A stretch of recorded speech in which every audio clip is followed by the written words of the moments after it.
This podcast is a member of the Place to Be Nation family. Visit us at placetobenation.com, the only place to be in your pop culture world. Hey, you! Yeah, I'm talking to you, sassy girl. Need a little in your step? Try this song for size. It's pop. It tastes great. It makes you feel kind of funny. Not here, not down there, but all up in this area. And coming March of 2018. Talking Pop.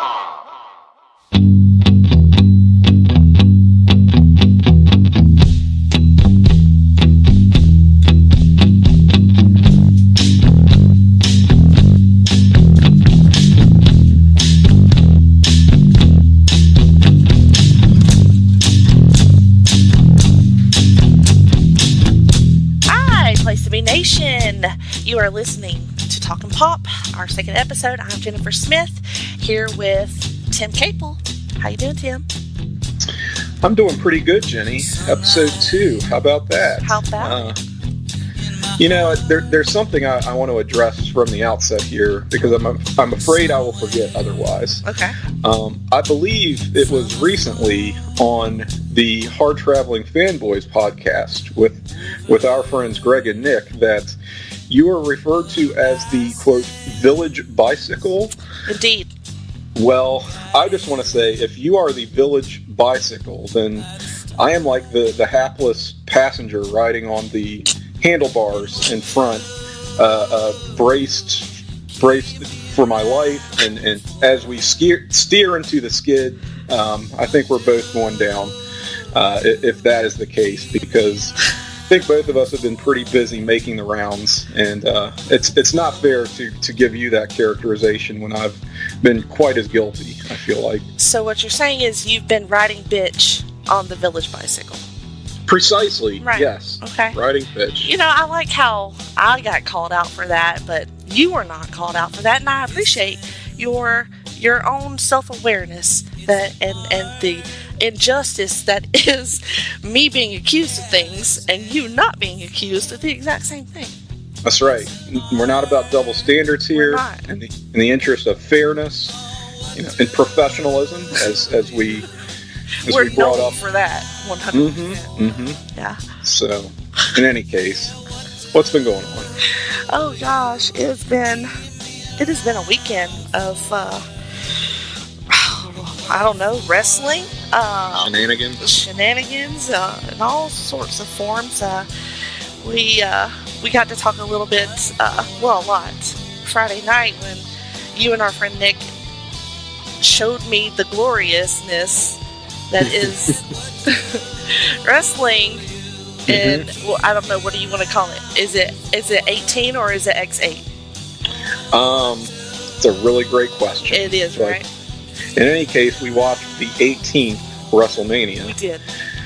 Somewhat off the wall choice, I guess, but it's a show that Nick really likes and I enjoy quite a bit myself. Just very rewatchable. And you sort of surprised me by specifically requesting that we watch wrestling. It sounded like you were sort of down for anything, but it's steering us in the direction of wrestling on the village bicycle.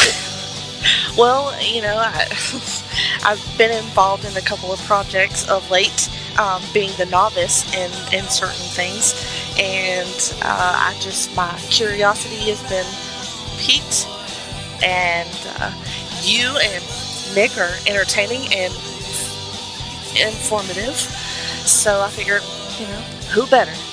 We were something that night, Yep. I'm sure. We all were. We all were, yes. And then, there was my shock and, quite frankly, dismay at enjoying The Rock as much as I did. But you did. I did. Man, hell froze over. It surely did. But it was great. I can't deny it. There's nothing I can say that would hold up for me anymore. I'm trying to divorce his movie roles and that from this. So that's new for me. Also, he still has that same face, so it's kind of hard. But I enjoyed So it. I enjoyed the hell it's out his of it. face. It's his face that you A have a lot of problem it with. is his face, yeah. Just like all of that. Just I'm very, very shallow, you see, Tim. All of that. I pictured you sort of encircling his face with your hand when you said that. I did. All of that Just all that. came through in audio form. Good. Excellent. All right. Well, I said earlier that I hoped we did not peak early with our debut episode Yes. with one JT Rosero. We may be hearing more from him sometime soon, You think so? perhaps, but not tonight. Not tonight. So He's missing we out. do have he is missing out. We have a special guest coming up here soon, but there's some other things we want to get into first. Yeah. Yeah, let's get into it. All right. I think it's so funny because when we started this, we were just kind of loosely like throwing out ideas of like what we actually wanted to talk about on the podcast, and we only do it monthly, and so part of me was like, I don't want to plan it too much. I just want it to be just things will happen, and then ideas will spring from that. So it's just very kind of free form. So one day I was thinking about social media and how just it's so a part of me and what I do and my days, and so many like friendships formed there, and so much information. Like I make decisions based on things that I see on social media. It's just I've just become just aware of this, and so like an aspect of that is stalking people. And I say stalking, and I don't mean like I'm not trying to murder them, but I'm extremely nosy and curious about people. So in this age, the information's there. Like people just share it with you for the most part. And you can learn a lot about somebody and just looking at their profile or following them on Instagram. So I just started thinking about it and how fascinating it was, and wondering, am I the only one who does this? And I want to preface it by saying I'm not being like, it's not like a creepy thing or like a judging thing. It's just like a, who is this person thing. Does that make sense? Very much so. And I think over the years, this has become somewhat more of a generational thing.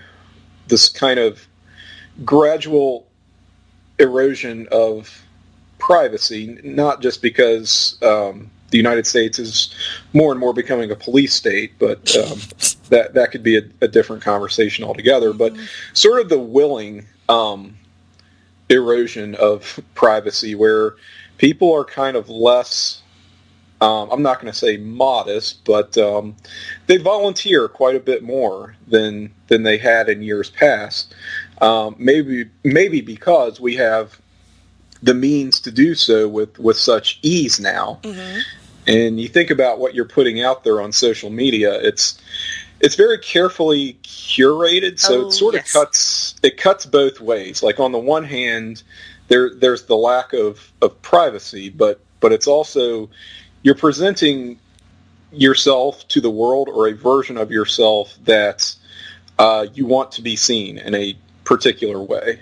Whether that is, you hear it's often the best version of a person, only the highlights of their life, maybe to make them more perfect than they actually are. I mean, for better or worse. I totally identify with that, and for me, I'm guilty of that, but I don't see it as a bad thing. I just see it as, why do I want to put my bullshit on Facebook? I'm not gonna, I might put some things that I feel personally about, but it's not, I'm not trying to garner any sort of sympathy or call somebody out. I'm not starting any fucking bullshit drama on Facebook. So when I am conscious of what I share and what I say, and I do tend to try to skew it more positively, but it's not as a manipulation of my life, because people who Right. know me know the real shit, And I mean, some of it can be narcissistic, sure, and driven by kind of these sort of gross impulses. But to your point, it's also, this is what makes me feel good when Yes. other things in my life I don't feel so great about. So here's how I would like to, here's my preferred way of interacting with the world right now. Yes. And that is absolutely valid. There are folks that wallow in misery as well and sort of use social media as the means to do so. It's just, I don't know, whoever you are as a person, you can become more of or less of that, just depending on how you would like to share, as it were, the details and the highlights of your life. But yeah, just depending on what's out there, that's going to influence how you interact with that information Yes. as well. And that being said, I people that do that, I will read that shit. Like, I will follow your drama and I will read all the comments. Like, I'm not above like looking at your shit, but I'm just not gonna like put mine out there. I mean, it's social media, right? Exactly. It is inviting commentary. It is. So it's, be careful. Could be a cautionary tale potentially, but it's not 2005 anymore. And that was something I was curious about. What was your first social media platform, and what year was it that you joined? Oh, well, it's got to be MySpace, right? Okay. Oh, when was that? Yeah. Oh boy. College? Was it like 2002, 3? Does that sound right? I don't know when MySpace started, I don't because either. I know that I was on Facebook first, and then I did MySpace, and I'm actually Seriously? looking, yeah, Really? that's yeah. I'm looking at my Facebook now, which, as you know, I never use anymore. Yes. Yes, I do. But let me see. When did I join Facebook? Do I even know how to use Facebook anymore? I remember joining Facebook. It was in 2009 because that's when I got pregnant with Ethan. And so that's when I felt like, okay, I need to do this so everybody can know I'm having a baby. Yeah, makes sense. So it looks like I joined Facebook in 2004. Wow. Wow. That seems like a lifetime ago. So recent, here we go. Drop down. Oh my gosh, there's a 2004. Don't go back wanna and know- read your old posts because that is just terrifying. You want to know what it says? Yes. This is like stalking myself now. Yes, I love it. I've probably already read it, but go ahead. So November 24th, 2004. This is from someone I was pretty close to at the time. Not so close with nowadays, but nothing happened or anything. Just kind of drifted apart. He writes, Tim's awesome. He knows abso-fucking-lutely everything about X-Men. Ha ha, Charlie. This was the caliber of discourse going on Facebook in the fall of 2004. Oh, I love it. I love it. And that's absolutely true. So that's not one I'm too embarrassed No, that's no. to share. You should definitely share that again. When it comes up on your Facebook memories, you should definitely share that. I feel like there should be some kind of award or special recognition given to these people who were around back. I mean, it was like the collegefacebook.com or whatever back then. It's like The OGs. Facebook, yeah, facebook.vcu.edu. whatever back then. And then I joined MySpace. I know in 2005 because another friend at the time was hounding me to get on MySpace because it was so much cooler than Facebook. Well, I liked MySpace for the custom ability of it. Like, you know, I liked my little glitter banners and little, you know, That's right. you put your little song on there, and so it was fun. Like, it was fun. No, I honestly don't remember that much about it. But then, yeah, I think Yeah. that, I don't remember using it as much. I'm like, what did I even yeah, do on it, MySpace? yeah. What did any of us do on MySpace? You just made your page look cool, and then just like looked at your friends' pages. Yeah, and then added Basically, all I friends and remember. forgot. Yeah, exactly. So, like, this is because I was actually talking about social media stalking with some friends last weekend, and you know, we talked about how far down the hole you can go. Like, if you you end up on somebody's cousin's brother's sister's band's kindergarten teacher's profile, and then you wonder what you're doing with your life and why are you like this? Like, why do I need to know this? Would you like to delve into any specifics there? No, I kind of have some that, not to get into specifics, sure, but you're right. How it is the rabbit hole of one thing leading to another, leading to another, leading to another. Here's one that I'm not sure you can actually still do anymore. So when Spotify kind of first started, or shortly thereafter, there was like, if you were registered with Spotify and signed in, actively using it, it would like post on Facebook to your friends what you had just listened to, like as you were listening to stuff. And I'm not sure it still does that. Or if it does, maybe it's just within the Spotify app or whatever. I haven't used Spotify in a while. I actually use it every day, and when I share things from there, I have to like manually do it. I don't know if there's an automatic way to do it. Okay. I think back in the day it was more, it happened automatically unless you told it not to. Ah, okay. So, and this is probably, 2012. You know, I was using Spotify for its intended purpose. I was finding new music, stuff that grabbed me, and just enjoying the power that I had at my fingertips there. And this guy I was kind of obsessed with at the time. I noticed, like, when I was logged into Spotify, we were off and on at the same time, basically, because I could see what he was listening to. It'd get posted in my activity center, whatever.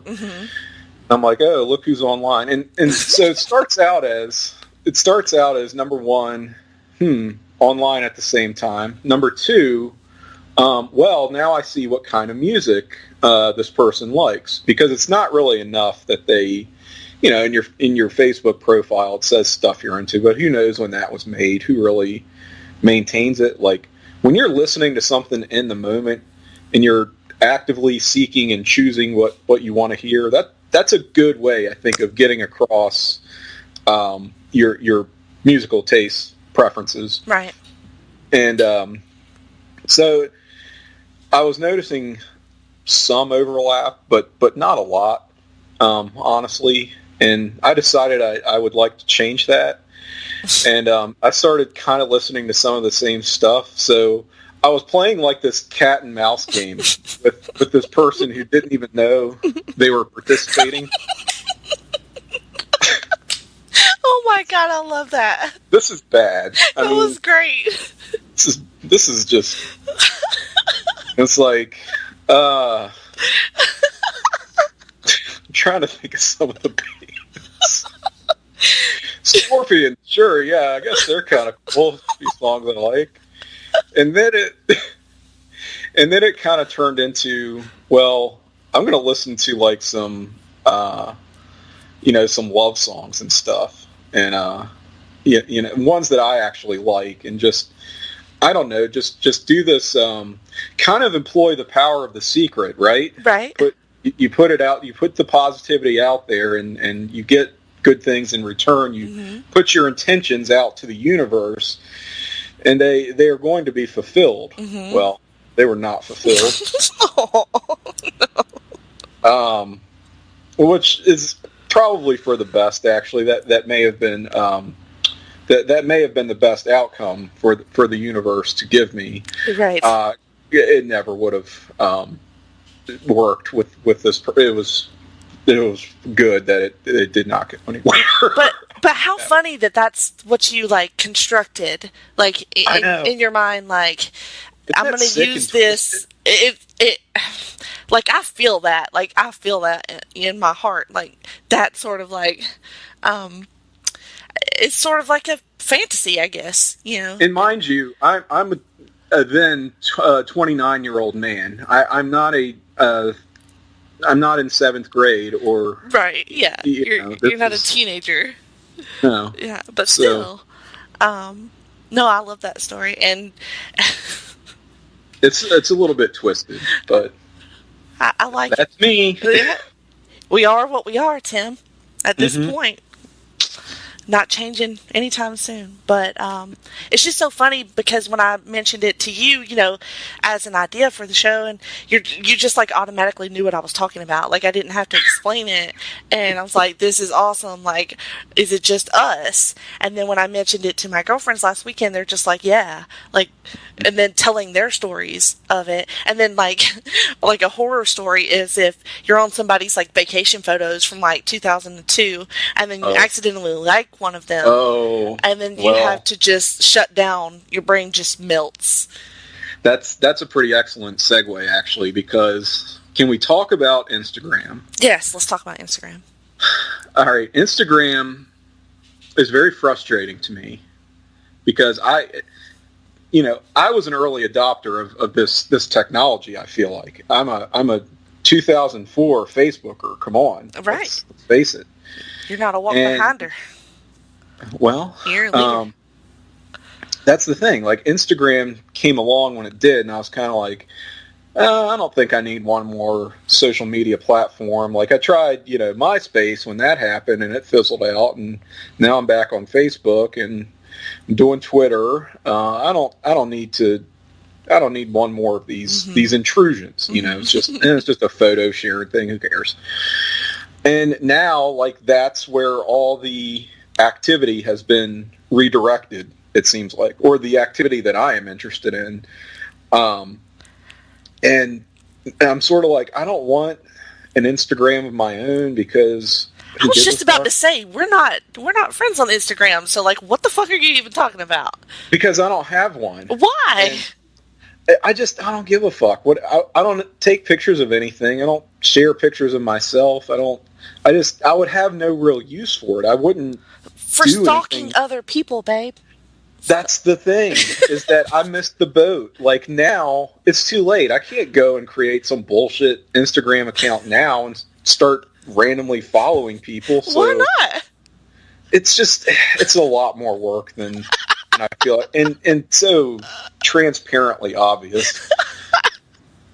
I just I can't do it. So what I do is I do still stalk people on Instagram, but how furious does it make you when somebody goes private that you're not following, or if you don't have an Instagram like me, you can't view their shit? Yes.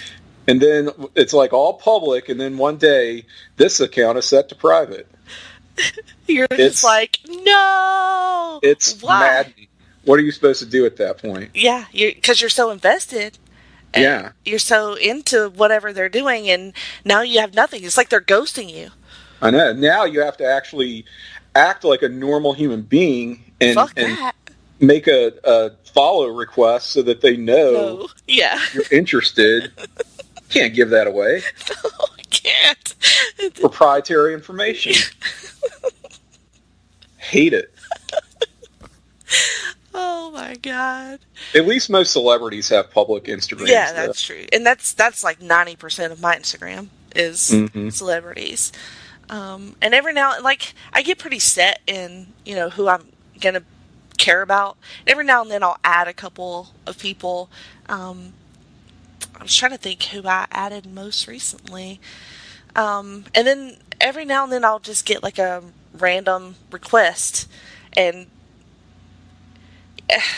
you know, it's like, because I share pictures of my son on there for the most part, and so I'm, you know, kind of more selective, but not like super selective. Sure. I mean, those randos could be anybody. Right. I mean, they could be people like me with fake Instagram accounts. You see how it would be such a tell. Right. But I will like look at their shit and be like, let me see where you live, and you know, let me see if you look legit. So, and I'm sure there's some not very legit people. I probably need to clean house actually on Instagram, but which is funny because, like, you know, you guys have accused me of being private on Twitter, and that kind of comes from that, because Twitter I didn't really get into until you know, we had started talking about doing the podcast, and I didn't really understand it at first, and I didn't know how much I was going to use it at first, and so that was one of the reasons why I set it private. And then I knew that I knew that Twitter for me was going to be different than like Facebook or Instagram, because I have like family on both of those things, and then I wanted Twitter to be like something that would be, I would not be following that many people that I know in real life on Twitter. Very few exceptions for that. So I could say whatever the hell I wanted to on Twitter is what I'm saying. And right, it was something sort of separate. That's how I feel about Twitter as well. It's sort of the I think of it as the social media platform that your parents haven't discovered yet. Yeah. So you can kind of be a little bit more freewheeling. Yeah, a little Twitter. bit more. Yeah, like on Facebook, I would never say fuck on Facebook, right?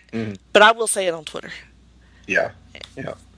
I would probably never say like seize the means of production on Facebook, but maybe I'm having fun on Twitter and you know, can get away with some of this stuff. Right.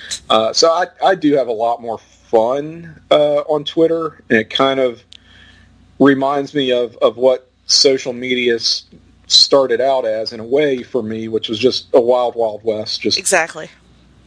You know, fuck shit junk that you put out there, or like to dabble in from time to time. Yeah. And then when I created my Twitter, I knew it was mostly a cesspool. I'd been warned about it, so I kind of the opposite of my Facebook. I only would follow people and like respond to people that I enjoy. Like, I'm not gonna like follow some bullshit on there. And I try to curate it mostly to be like entertainment stuff, like comic books, movies, and stuff like that. So for the most part, I don't get a lot of that vitriol that you normally see on Twitter, because I try not to follow the politics and all the other bullshit. And it helps streamline that, so it's mostly enjoyable on Twitter. So Twitter, mostly a cesspool, but also enjoyable. Also enjoyable, yeah. Plus, we're kind of weird, so, you know, you kind of want a little bit of that, like, fuck shit over there. Junk. Too. Fuck shit junk over there. Yep. We're changing the name of the show to Fuck Shit Junk. Okay. All right. I like it. All right. Not taken, I check. Great. Excellent. Oh, my gosh. Yeah, do you have any regulars in your stalking, your social media stalking rotation that you would be inclined to share? They're either not too embarrassing or wouldn't be a huge surprise, or even if they are, I mean, why not? Any that you could offer up? I don't want to name names, but they don't have to be people we know. Or okay. Well, like if you have celebrities or just celebrities. Let's see. Or descriptions of here's someone that you know. Let's see. I'm okay. This is a weird one, and I don't know what it is. But do you know who Ashley Graham is? I know the name. She's a plus size model. Okay. And she's very gorgeous and beautiful. She has like a lingerie line. She does like swimwear. I think she did like Sports Illustrated or something like that. But anyway, she's all about like body positivity. She's very comfortable in her skin, and she's a bigger girl, but she's beautiful. And I'm fascinated with her because she seems to work all the time. Like, everything that she posts is like she's doing photo shoots, and she's at this event or that event. And I saw her at like the preview or the premiere of A Wrinkle in Time, and she was like pictures with Oprah and like all this stuff. And she seems very down to earth. And I don't know, her social media presence is interesting to me because she is very just all out there. She just like, you know, and especially when it comes to her body, she's just like, this is what it is, and it's beautiful. And she is. And I think she works it, and I think that, like, you kind of knew who she was, but I feel like in a couple of years, she's going to be everywhere. Okay, yeah. That's an interesting one, because that's someone who, I mean, how much would you see of this person or think of them otherwise? Right. It's not like she's like in movies or TV shows and stuff like that. It's that she's obviously very, very savvy in how she's using these resources to promote and market herself in a certain way that catches your attention. Yep. So that's a pretty cool example. What about you? I mean, they'd be super obvious. Yeah. Yeah. You wouldn't be surprised by any of mine, I don't think. All right. Could be a process in exclusion, really. Let's go Tom Holland. Yeah, that's correct. However, that's really, I mean, that's mostly just to troll our mutual friends. Yeah, me too. Yeah. I don't really even. Yeah. He's all right. Whatever. Yeah. And his Instagram is not that interesting. No, that's true. He's not up on his game, but I figure he's. See, like, you know too. he's so super cute though. Let's see. Who else? I'm trying to think. Of any like off the wall sort of. Yeah, I was trying to think of that too. And I don't know if I have any. Cody Rhodes wouldn't surprise anybody. Yeah, that's what I need to start doing is following wrestlers now. Oh, yeah, you're getting into Any it. suggestions? Besides Cody? Cody Rhodes. Randy Orton? I don't actually check in on him too much. No? No, only because it's not... It's after the year 2007. Gotcha. Neck beard. Chin beard, neck beard. So yeah, I mean, I don't have any great ones, I don't think. But you're right that often it becomes, oh, here's a picture of my friend so and so. Who's their friend? Mm-hmm. Oh yeah. And there's not a great way to navigate that, because again, you can't really ask, and then you find yourself doing these, engaging in these somewhat potentially sketchy, questionable behaviors. Yeah. But then you tell yourself, well, it's right there anyway. Right. It's not like I'm not doing anything with it. I'm not like, scouting their location. I'm not gonna harm anybody. Like, I'm looking at pictures and wondering about this person. Like, that's right. There's nothing wrong with that. I'm looking at pictures that are available to me in my capacity as whatever I am to this person, which is a friend of a friend. Exactly. And I'm not hacking their account. I'm not getting at anything that they haven't been made available. I might be saving some of these photos in my workflow. But beyond that... I will say I have never done that. I will say that. No, I haven't really done that either, actually. It's just going a little too... Yeah, that's a little... I don't know if it's like a moral objection so much as it is a... Like, this isn't worth it. Yeah, it's not. Like, I can just pull this up and look at it anytime. Why would I save it? Like, yeah. Unless they go private on you, which, that's right. They can still go private. Yeah. Well, and that's the thing about Instagram. You can't really save photos as just a casual person perusing it, which is probably a smart move. Well, I mean, unless you screenshot them. but I mean, you could do that. yeah. I mean, like, I'm not giving anybody any ideas or anything, but just saying, like, that's an option. Now, I take it you are not a Snapchatter? Now, I did Snapchat a little bit, and it's okay. Like, I think that it's I'm a little bit too old for that particular thing. Like, I don't know. It wasn't bad, it's just not my bag, baby. It definitely is another one of those things I missed the boat on, and that's probably for the best. Like, I think the most kind of use I got out of it was if Ethan was driving me crazy, if we were somewhere and he was bored, I could always pull it out and just take, like, a bunch of hilarious pictures, and he loved it. Like, he loved Snapchat. So, you know, just, like, keeping the kid busy is probably the biggest benefit that I saw from it. See, that's wholesome. That's nice. Yeah. And that's something I feel like so many people on Snapchat do not use it. I was going to say, like, that's probably, like, really, really in the minority of people that use Snapchat. Because I feel like dick pics are probably your number one thing on that particular device. I mean, it almost just encourages without outright stating it. Oh yeah. Hey kids, by the way, these expire, so when you send something and you didn't mean to send it, don't worry. It won't be there forever. Hint, hint. I mean, come on. But that's genius, though, when you think about the creators of Snapchat, which I don't even know who that is, but it's pretty ingenious, and the technology is very interesting. Yeah, they were onto something there. They kind of cracked the code in a way. They did.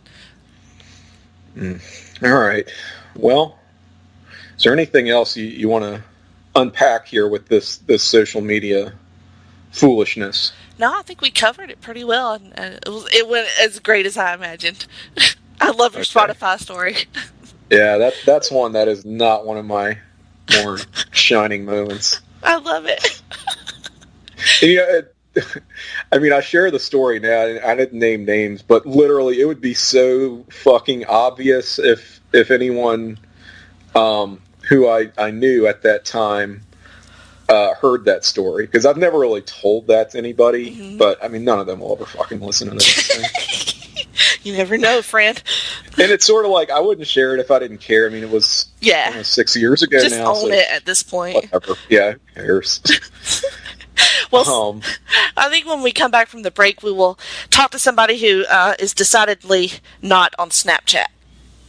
That is true. He may have some funny social media stories, but he might. We'll get into that. All right, so we're going to take a break, and we will be back in just a minute. Promotional consideration paid for by the following. Hey, pro wrestling announcer Kevin Kelly here. I want to make sure you are all subscribed to all the great feeds here at Place to Be Nation. It's really easy to do. Just head to iTunes or your preferred podcatcher app today and search and subscribe to the Place to Be Nation wrestling feed, which of course includes the full archives of the Kevin Kelly Show, the Place to Be Nation pod feed, and the Pro Wrestling Only feed. Subscribe, listen, and then rate us and leave feedback today. And be sure to give Justin your true thoughts. I mean, don't hold back. After all, he is kind of a jerk. Just listen to Scott.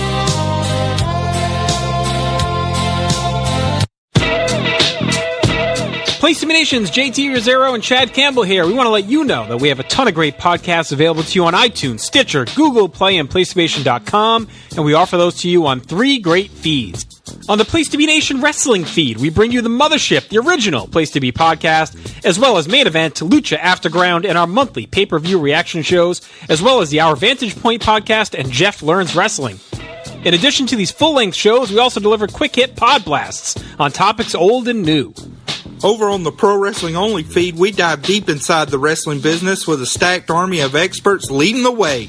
The feed features potpourri shows such as This Week in Wrestling, Greetings from Allentown, Psychology is Dead, Puro Potpourri, Stacy and Elliot's Bogus Journey, and the Military Industrial Suplex. We also have shows that focus intently on certain topics like Letters from Center Stage, Space City, and NWA Classics on Demand Adventure, Through the Years, Strong Style History, Strong Style Story, and Mount Olympus. Plus, the feed has the full archives of legendary shows like Titans of Wrestling, Where the Big Boys Play, Letters from Kayfabe, and much more. And on our popular Place to Be Nation Pop podcast feed, we offer such great shows as the Glenn Butler Podcast Hour Spectacular, Rank and File, PTBN Dadcast, Go Home in a Box, NBA Team, and Lucha Undead, as well as a veritable podcast heaven for comics fans with the Hard Traveling Fanboys, Sellers Points, Todd Weber's Conversation, Geek and Sassy, and Imaginary Stories podcasts. You can find all of these current shows plus archives of our past podcasts, including The Kevin Kelly Show, as well by subscribing to all of our feeds on iTunes, and while there, be sure to rate and leave feedback as well. All of these shows, plus others, available on PlaceToBeNation.com, where we cover pro wrestling, sports, movies, comics, plus in-depth stretch projects and more. Be sure to support our site by using PlaceToBeNation.com/Amazon when shopping online, and download our free PTB Vintage Vault Refresh ebooks via the links on our site. We also want to thank our friends at Bonehead's Wing Bar in West Warwick, Rhode Island, and Fall River, Massachusetts, TheHistoryOfWrestling.com, and Scott Keats' Blog of Doom. Be sure to follow us on Facebook, Twitter, Instagram, and Tumblr as well. PlaceToBeNation.com, the only place to be in your pop culture world. Oh, Joe was a quiet man. He was a riot man. Oh, Joe. Oh, Joe was so many things. He had a lot of brains. Oh, Joe.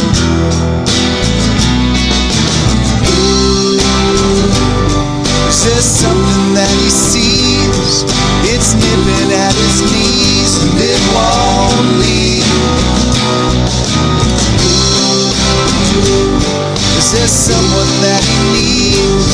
She's whipping through the breeze, and she won't leave. Oh, girl, the one that hung around. Welcome back to Talkin' Pop, where we talk fuck shit junk. Yeah, fuck shit junk for life. That voice you heard was Jennifer Smith. I am Tim Capel, and we are bringing on our very special guest star in the vein of Heather Locklear from Melrose Place. He is the manager of Place to Be Nation Pop. You may have heard him on a few podcasts up to this point. His name is Todd Weber. Todd, what is going on, sir? Tim and Jennifer, I'm trying to currently discern the difference between fuck shit junk and fuck marry kill. Oh, well. Well, that's a whole different game. Yeah, well, the latter are things we intend to do, mission statements, if you will, while the former is just what we are. So very happy that you could be a part of that. Okay, I hope you feel honored as well.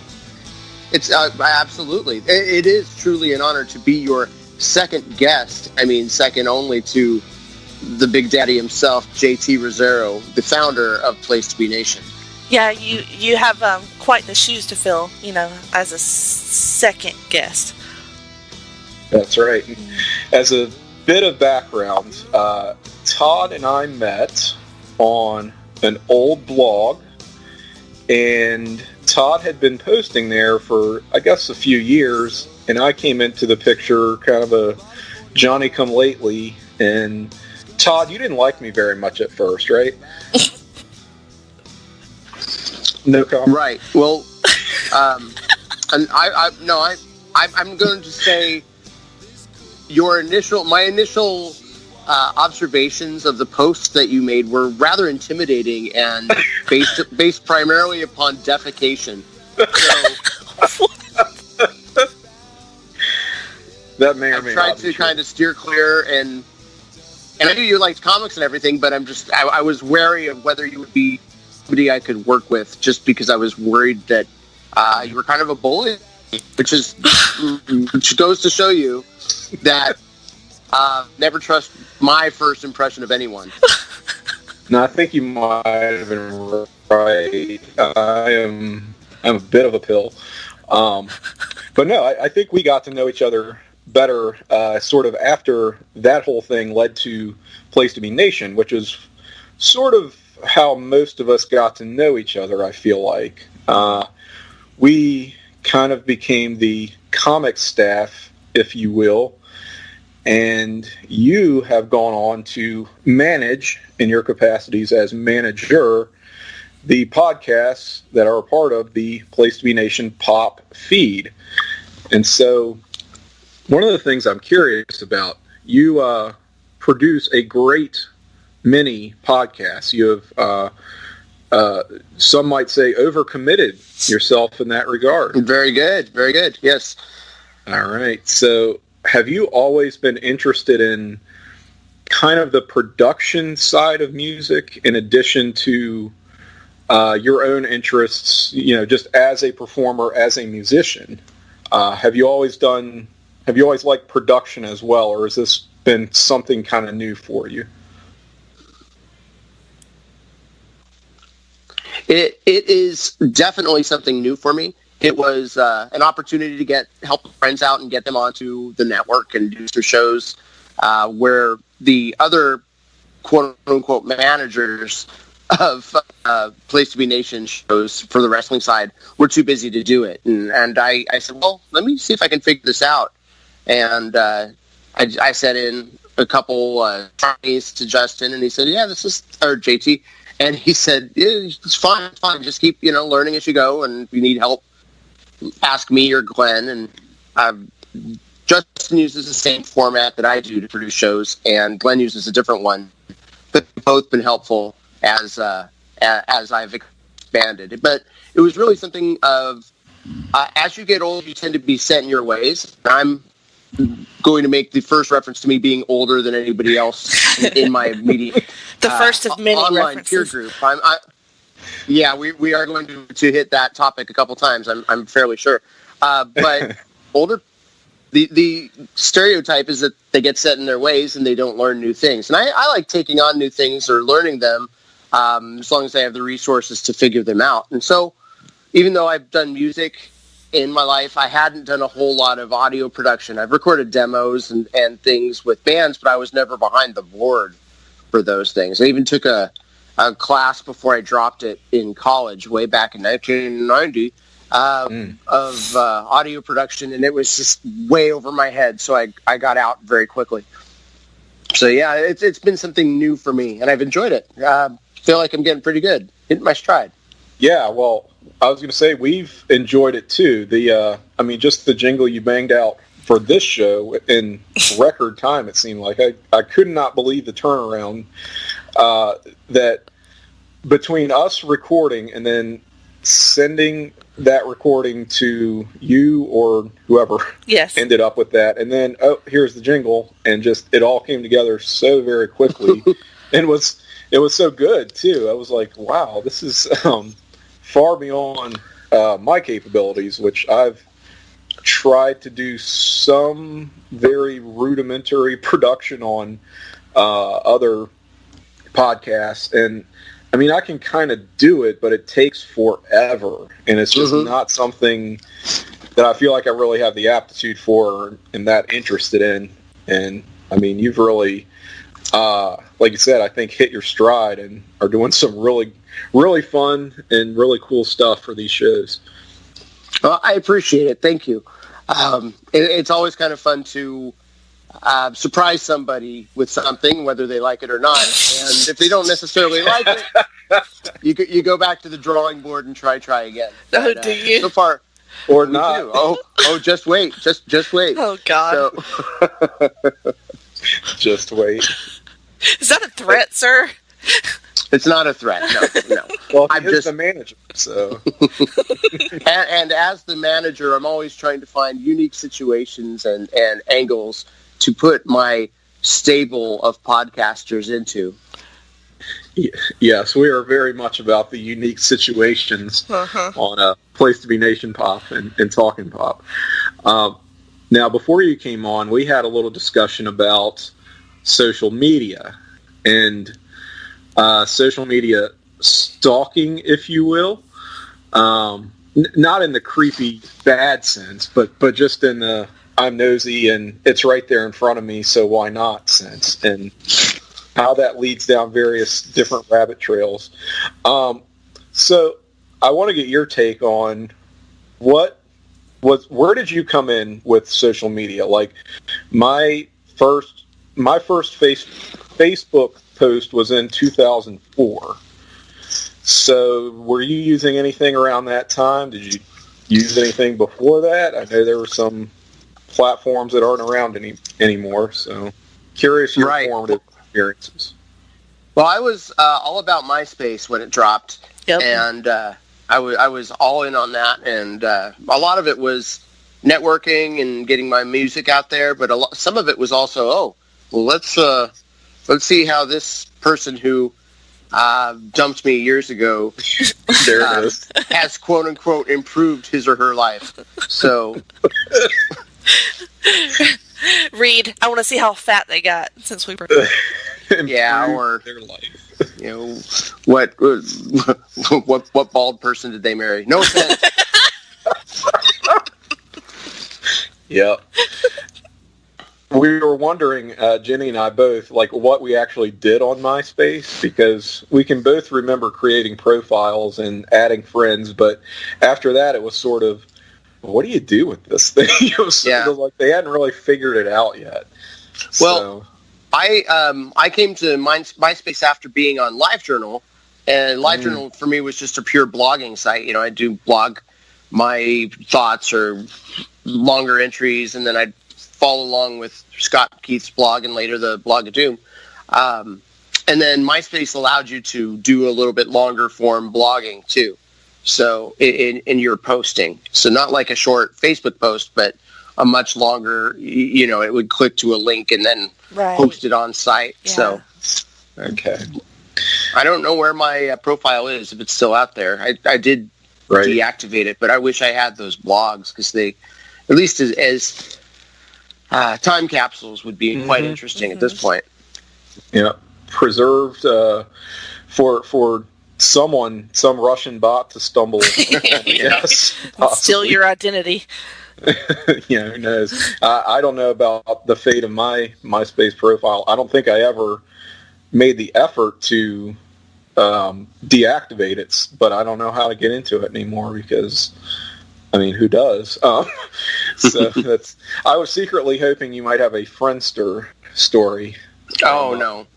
Like the early 2000s. Although, we all had AOL, at least the people who were online. AOL got a lot of people online in the mid-late 90s.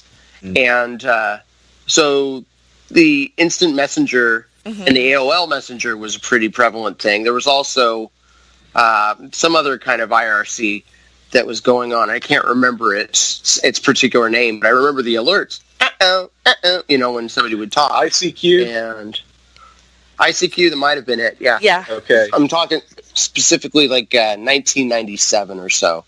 Yeah, did it have like a little flower icon or it looked like a flower? Yep. I don't know if it was. It would be green if you're, okay.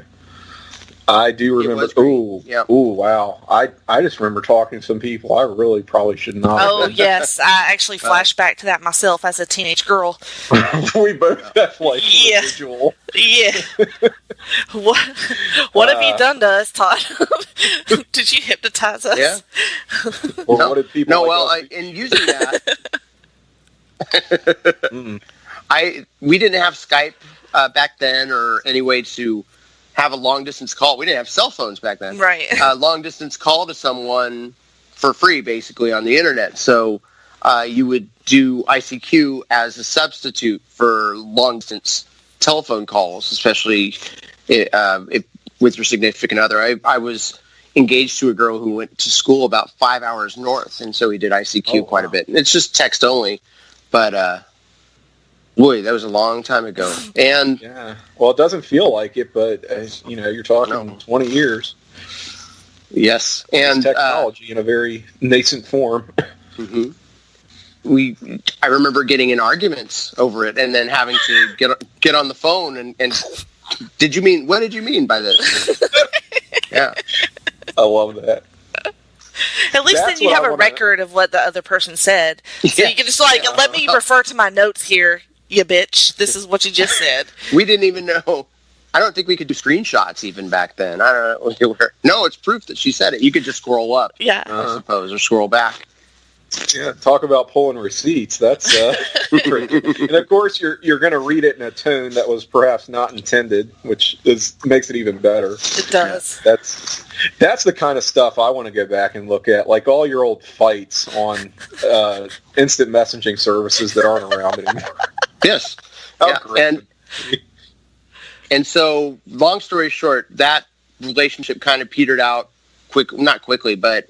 After three years or so, and we broke up, and it was pretty devastating to me. And I was social media stalking and seeing some things, looking and seeing if she had set up something on GeoCities, which was a early version, I'd say, of MySpace, where you could have your own personal webpage. Mm-hmm. I do remember those as well. Yeah. This is like old school stalking, and I love it. This is exactly what I wanted you to say. We wanted. This is perfect. And it was there that I discovered she had an alternate online persona with a code name, an alias, and said she was in a committed relationship with someone else who had a alternate kind of gothic name. So this was big. The goth thing was kind of big back then. So I know that she was parts of Renaissance fairs and things like that, and they apparently met during my relationship with her, and then went public with it after she and I broke up. Well, that seriously sucks. Yeah. However, it was pretty crazy. I will say that was going to be like my next question, is if you found like any weird sort of alter ego type stuff that this is what they're putting out to the world, as we do even to this day, but that is going to be bullshit because this person, you're in a long-term relationship with them. I feel like that was very much a thing back then, not just with the GeoCity sites, but I think Angel Fire had some stuff too. And man, people were just really into.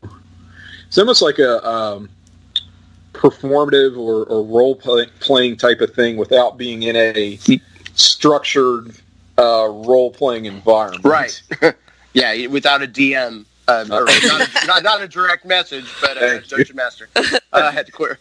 But that reminds me of back in the LiveJournal days, we had these guys who had celebrity aliases or posted as fake celebrities, and in online social media, online snooping, I found that they have their own chat, their own community, where they would have these elaborate scenarios, and at the top they had to put a disclaimer that we are not the actual. I am not truly, Chloe Savigny or somebody like that.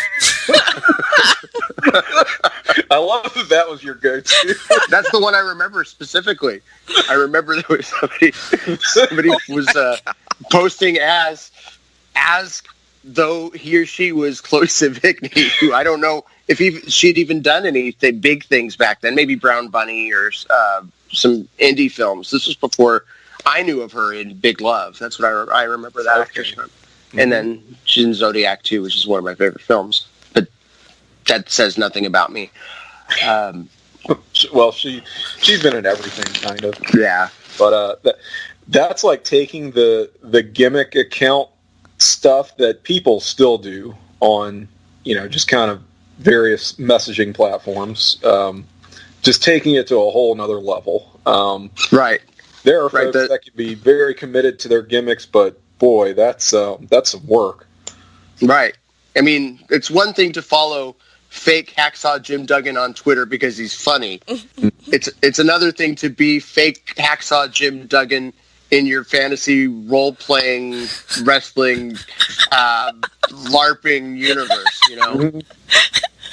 Well, and nobody knows you as anything else. It's like, yes, there's the little disclaimer, but I mean, do you eventually get to know this person on a level of, now I feel like I'm actually getting to know you and not just this costume that you're putting on. I don't know. That's just one of those things that I guess you find yourself figuring out just in the early days of the internet, that you don't, well, interacting on the internet, that you don't see quite so much of anymore. At least I wouldn't think so.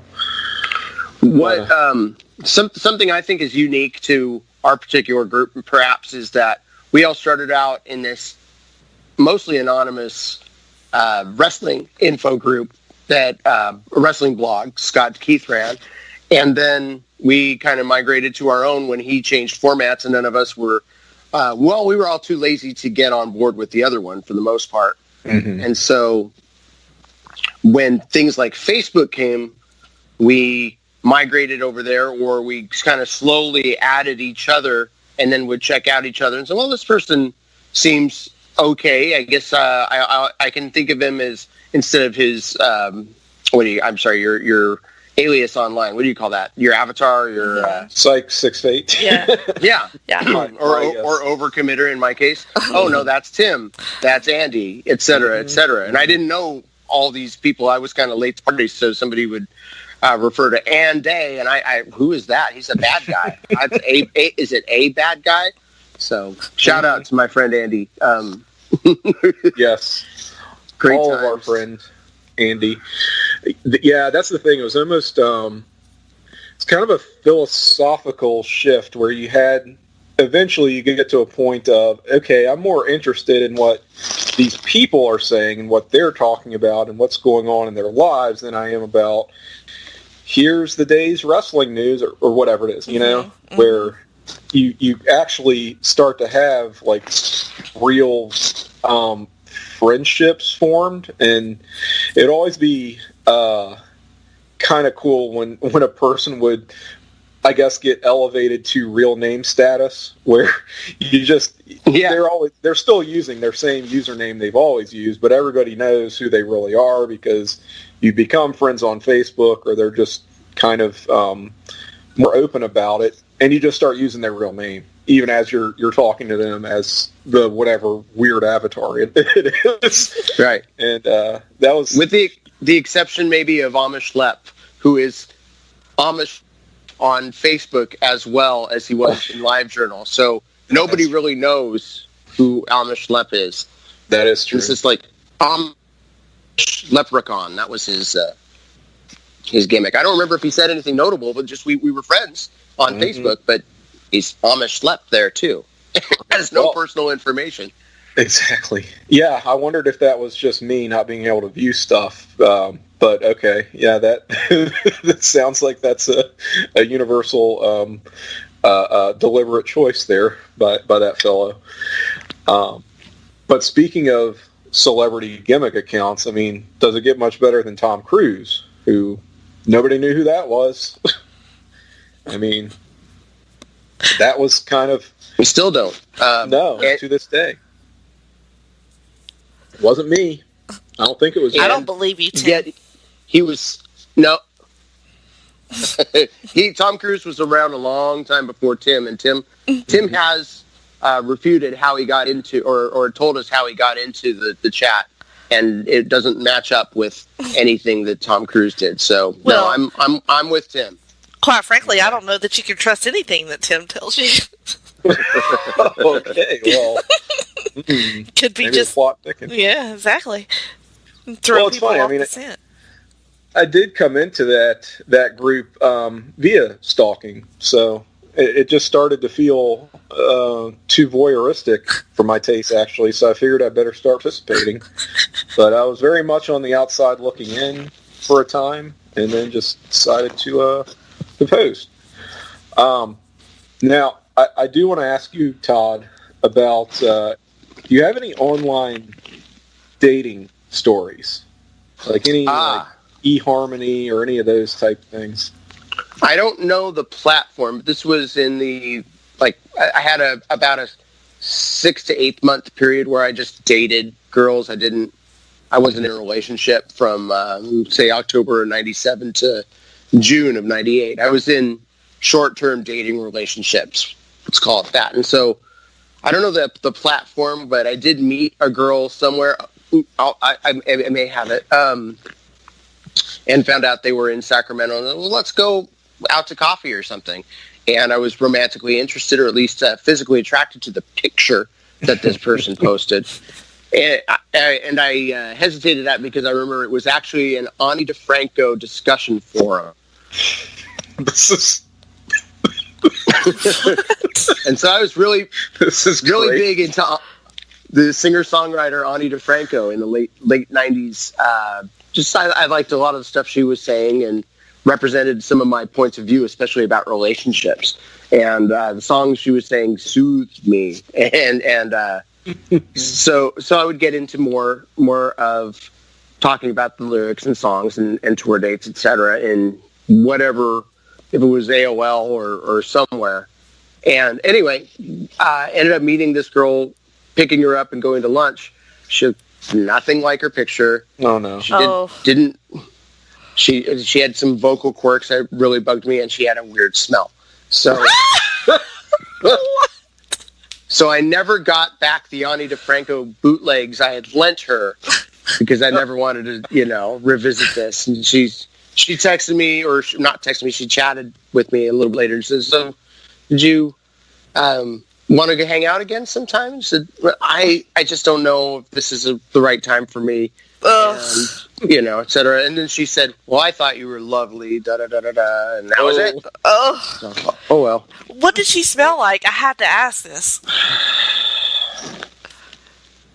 She smelled like petroleum and ass. Oh, my I'm trying Holy shit. How does a person manage to smell like ass? I can actually understand it, but petroleum.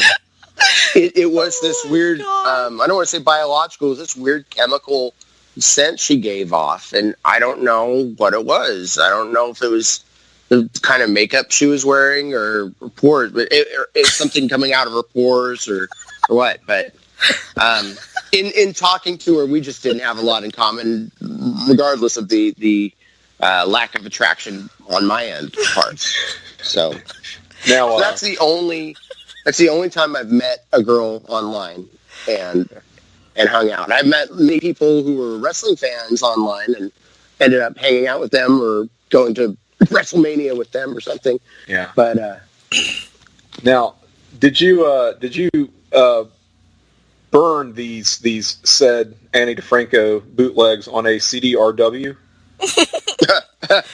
Had I had the foresight to back them up, I would have done that. All right. I had some kind of Windows media player that I had them on at that point. But no, these were things I'd buy at the little used record shop that were unauthorized bootlegs that were a soundboard recording or something like that. And I should have. So, yeah, chalk it up. There was another time where during that same stretch, I had met a girl at a place, and she invited me to dinner sometime eventually, and we became kind of friends, but I don't think it was ever going to work. But I left all my jazz CDs at her house, too, because I was trying to educate her about jazz. But you don't really get the chance to educate an 18-year-old stripper named stage name Jamie about because she liked the song "Jamie's Crying" by Van Halen about Miles Davis very often. You know what I'm saying. So if you see that opening, you need to take it. I'm sure that's the only thing you were educating her about. Yeah, she might have been educating you about some things. She asked me out, and then when we finally went out, it was like not happening at all. It just, I don't know what it was. Maybe it was a point to get a bigger tip. Sure, that girl just had a big open mind that you were extremely interested in getting into. Yep. And then I ran into her Christmas of that same year at a Starbucks with her mom.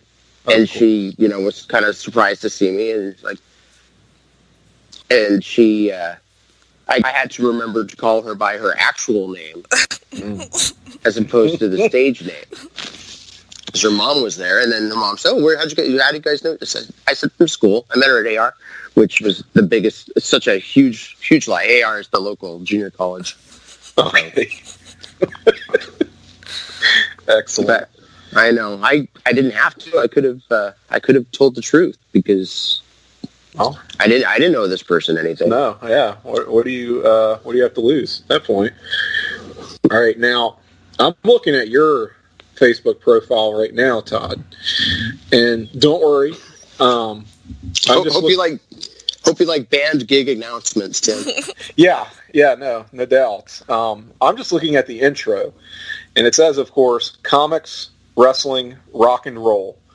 How do these things sort of shake down for you? How do they rank? Is it rock and roll number one for you, and then is it wrestling or comics, or am I totally off base? That's a good question. No, I think really, if we're just talking those three things, it would be more comics, rock and roll, wrestling in that order, I think. Although, well, rock and roll is my job, but as far as my passion and my hobby, I love playing out. I love, rocking, creating with my friends, but I don't strictly listen to music for enjoyment anymore. I just don't. I'm too busy using it at work or working on things. So I guess just as far as consumerism goes, that would be the order.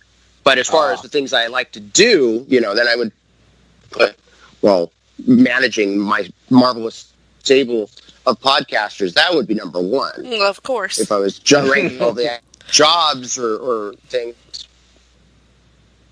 I guess right after being a husband and a father. I see. All right. But yeah, if we're talking just the things that I'm enjoying in life to consume, to be entertained by, those are just things that kind of define who I am. I'm into comics. I'm into wrestling.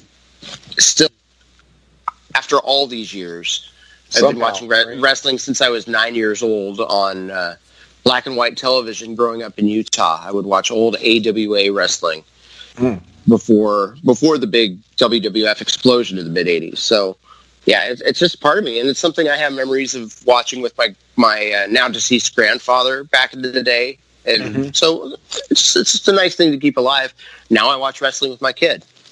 Yeah, very generational in that sense, and that probably those kind of memories cement things, and I think that's why things stay with us more so than, hey, this is just a thing I got into for a while, but you don't have any attachments to it in terms of this is what I did with my friend or close family member, that kind of thing. It doesn't get quite as ingrained in you when it comes to certain other interests sometimes. And I think that's what gives these things staying power. And now, Jenny, I know you want to get in on this action. So always. What do you want to know about manager Todd Weber? Well, part of something that prompted me to ask you to be on the show is in our group we were somehow talking about roommates, and then you just sort of blurted out the stuff about having this roommate and for like 10 years, and then a couple of details about this person, and I just thought it was fascinating, and I need to know the story. I need to know the story of this, the legacy of this roommate.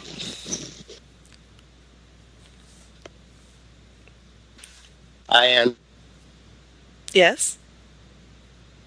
Verifications. So, I moved out at 18, graduating high school, and got a place with some friends, and then stayed with a mom who rented out his room after college, that didn't work out. I went to a couple different roommate situations for a few years, then finally got my own apartment in late 91, early 92, and with a roommate who eventually left me high and dry. And so I had to move back in with my dad for a while. So after that, I was looking for the cheapest roommate situation possible. And this has to be, I guess, early 1995, after all those transitions. Going back to school, making new friends. I had to drop to get out of this financial bind I was in and work a couple extra jobs. So I transferred to a different junior college and started studying music in earnest there. But it was time. I was making enough money, I felt, between waiting tape.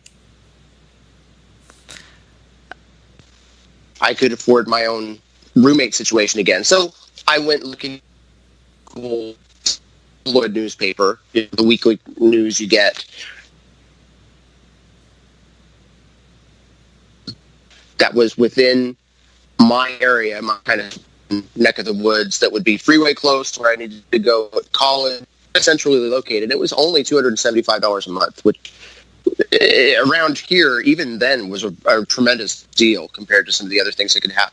And the ad listing said, very private, clean, good roommate wanted for, whatever, to live in this particular suburb. And so went and checked it out. The room I got was very small. The homeowner, and at that point it was a duplex owner, was a man who was about in his early 40s, I would say, named, for our purposes, his name was Jakob, or Jakob, but we'll call him that. Okay. And so he could never pronounce my name. He tried and tried. I don't know what it was, but he was from Slovakia, which was formerly of Czechoslovakia. It split into the Czech Republic and then Slovakia. So this is more of, I think, the Slavic area, a little bit more, less Euro and a little bit more Balkan. So, and he could never pronounce my name. He pronounced my name Ted. He could only say Ted. Your one-syllable name is just that much of a challenge. It's a vowel thing. So he tried and tried, but he was very, imagine European Tony Randall, but he looked kind of like Chicken Little at the same time. His head looked like Chicken Little. His mannerisms were very slender, had kind of John Lennon schoolboy glasses, and never worked. There was kind of a mystery about what he was always home. But this was a nice little 2-bedroom duplex, a halfplex that was combined with another side, and there's enough parking there. But there was also a front room, and in that front room lived Bubba. So we had 3 people living in this halfplex, which is why it was so cheap, at least to start. Bubba was a video coordinator, or back in the day when you didn't have computer video so much, you had videotapes. He was in charge of the game tapes for the Sacramento Kings. He would show. So he had an actual really good job, but he's still living dirt cheap with us here in the Foothill, and I think Foothill Farms is the official suburb we were at. And so he was there once in a while. He had this nice. We'd converted the front room into a bedroom. But Jan, oh shoot, I said his name. Jakob was always home. Jakob was always there. And eventually got a dog, and it was nice. He would cook for me once in a while, and it was always kind of a boiled onion, potato pancake kind of stuff. It's good food. Ted, it's good food you like. It sounds a lot like Perfect Strangers, right? This kind of... There's a sitcom in there somewhere, yes.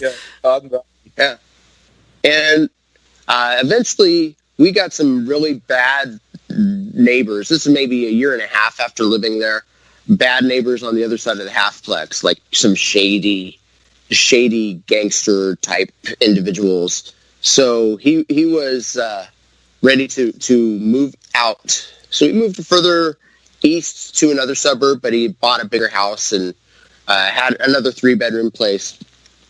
asked me to come with, and I said, well, yeah, this has been the best roommate situation for me. After Bubba got married, I inherited that front room, so I got a lot more space and a lot more privacy because it was not adjacent from the hall from Jakob's room, so he was not in my face as much. And I was back then very, very busy. I wasn't doing bands. It was kind of the decade I took off from being in bands and playing nightclubs. It was more the waiting tables, working a graveyard shift at the gas station, and doing 12, 15 units at college. So it was really never home unless I needed, to sleep a couple hours here or there. So we moved out to a better place. And then eventually, one day I found in the living area, he was out for a walk or he was doing something. Apparently, he had gotten a contract with the government to take touring groups around to landmarks and things like that. And he had to do all this official paperwork for that. And he couldn't write in English very well, so he would give me notes and hire me to type it up. And so I got to do these official federal trip reports that were submitted under his name back in the day. And the statute of limitations, I'm sure that it was not necessarily legal, or not that it's a big deal. It was more like, how did you spend this endowment we gave you to do? But that was kind of a cool job. But I used to wonder, where did his money come from? Because he was able to buy a house, never worked.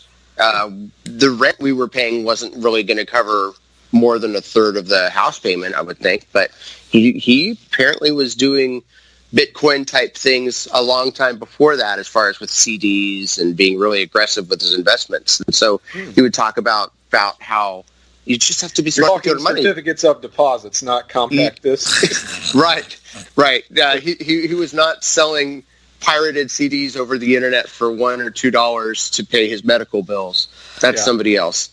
That would be a story too, though. Wow. Yeah. There are those people. Why didn't you just ask him what he did? I guess I didn't like talking to him in general. It was just always kind of awkward, and I didn't warm up to. I mean, I lived with him, and it was comfortable and private and worked for me, but I didn't necessarily like him. I didn't have a lot of affection towards him. At least I was kind of always on my edge.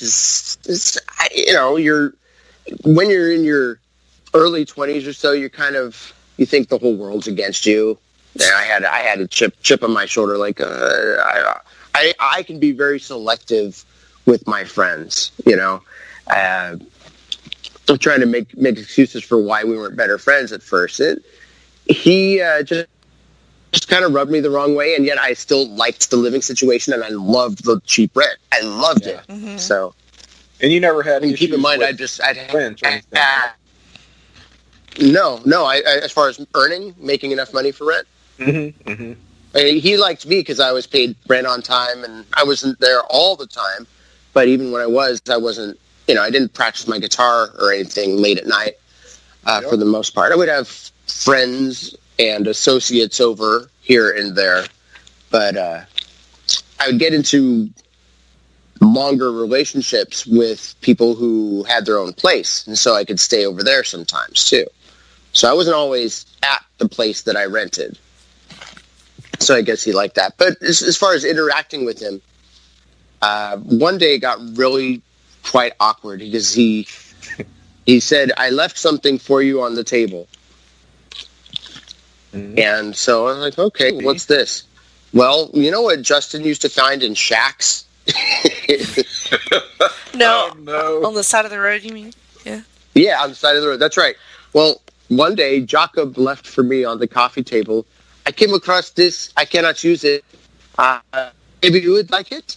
And after he left, I checked it out. And I opened up the envelope, and it says, "Ass for Ass" is the name of the tape.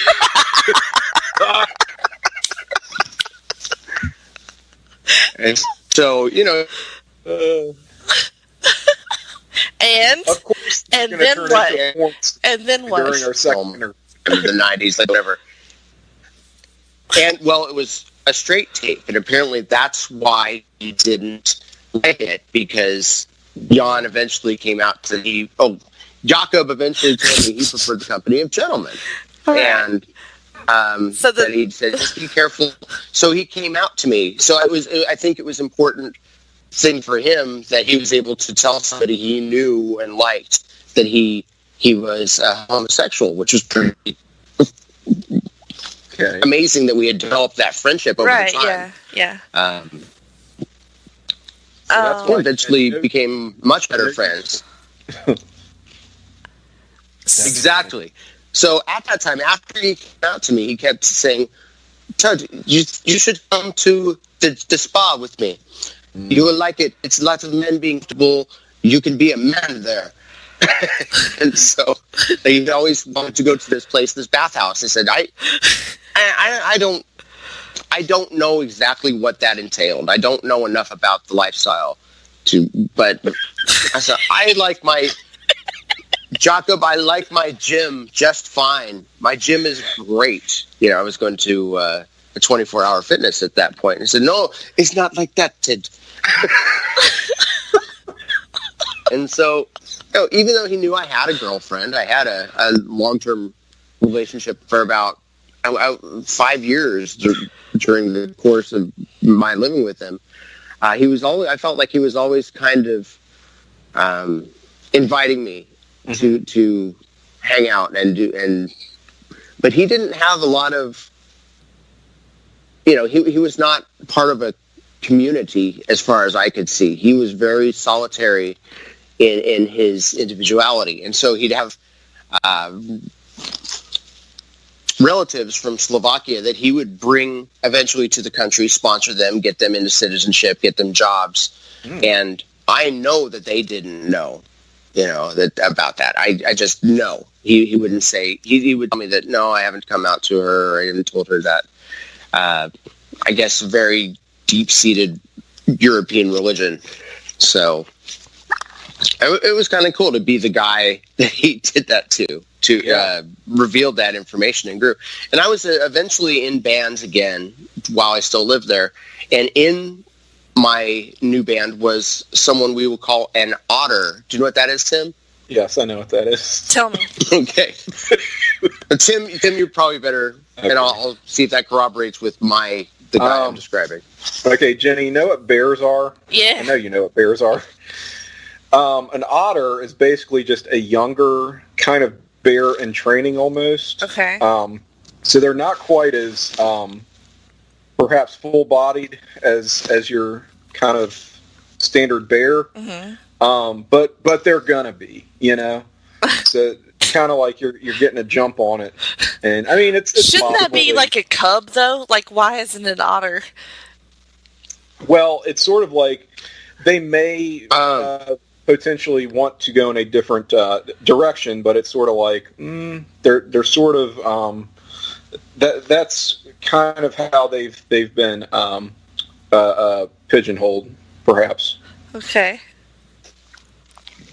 So I tried to ask this otter for advice. Like, can we get Jakob to meet some people and get a friend or something? And so he's not always at my house, just wondering what he's doing. Is he listening in on me and my girlfriend, or what's he doing? I was always kind of didn't know. And he was Jakob was. He was a what? Dang it. Extremely affectionate. Like, when I would talk to him and say goodbye and like, oh, it's good to see you, he would just walk up to me and give me a kind of a random hug, but no needed expression. It was kind of an aggression thing. I don't know. Just very quirky individual. Anyway, I tried to get him to hang out with the guy from my band and his boyfriend and groups and Jakob says, no, I must not. Someone might see me. So, yeah, it's just a very frustrating thing for him. I wonder, I have to check in on him. After I had kids and a family, and he came to my wedding and everything, we visited and spent time with our dog. We used to have a dog there, and it was pretty cool. It was good that he got to meet my kids and everything. But then he doesn't have a traditional Facebook. He's very secretive and private. He has an alias on Facebook that and no pictures, no anything. And then every once in a while I'll get just an instant message about, Todd, I'm going to bathhouse. So, which, I mean, never, okay, all right. Yeah. In the 90s, like on the West Coast, right, I can very much see that. So, yeah. So you lived with him. What you pictured was pretty much accurate. I will put it that way. In your reticence to participate, whatever you had in mind, that was perhaps a good choice that you made for yourself. Yeah, I mean and over the years I've gone to I played in gay bars and things like that. I played in a leather bar. The Otter from my band booked us in a leather bar in the city. I had one guy quit the band after we played that gig, but I think that was a better way for me to see what that's about than going to a bathhouse with Jakob. Okay. Did you ever consider that maybe he had a crush on you and that's why he kept trying to take you to the bathhouse? Yes. Okay. Eventually I got that, and I was not worried that I would break his heart or hurt his feelings or anything like that. It just was something that it's just not the way it was not something that was going to ever occur. But, you, even in the real world, you maintain friendships and relationships with people who either you have feelings for and you've learned to manage them, or, they have feelings for you and it's just not to be. You're in a marriage or whatever. So I think that's just kind of the way it was. And I have an overall positive memory of living there because it was up to that point I had just chaotic roommate situations, and this was the stability I needed to get done with school, get into a consistent, steady job, and it was cool overall.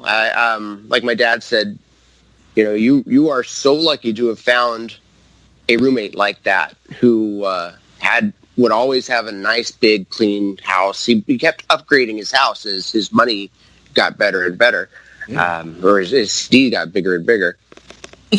And so we moved together 4 times. Wow! From a small place to a I won't say a McMansion, but a much bigger suburban tract house.